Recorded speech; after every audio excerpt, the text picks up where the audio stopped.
Hi, I'm Chris Malaisrie. I'm a cardiac surgeon at Northwestern Memorial Hospital and professor of surgery at Northwestern University. Yeah, the registry is designed to look at a treatment for patients who have failing bioprosthetic valves. So these are patients who had previous aortic valve replacement with a tissue valve. And currently, transcatheter aortic valve implantation is approved for patients who are at high risk. This study is designed to look at patients who are at lower and intermediate risk. Yeah, it's a single arm study, so no randomization.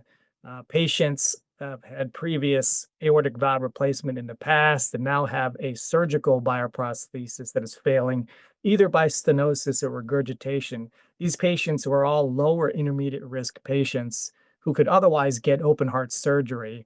And these patients are followed out now to 5 years. We have plans of following them out to 10 years. So this trial extends upon the 1-year outcomes that were previously reported. And we reported 0% death rates at 1 year, which was pretty impressive. Out to 5 years, the death rate was 11%.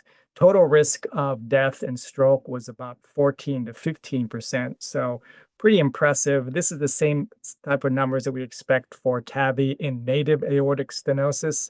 So these are comparable. And what we also found was reintervention rate was about 15%.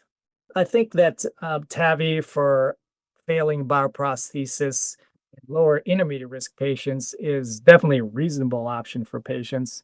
And one thing that we should look out for is the rate of reintervention. We did look at risk factors for reintervention after TAVI valve-in-valve, and we found that the size of the index valve that was placed at the first aortic valve replacement is important. So we've known previously that the smallest valves are at risk for reintervention later for aortic valve-in-valve. So I'm talking 19 or 21 millimeter surgical valves.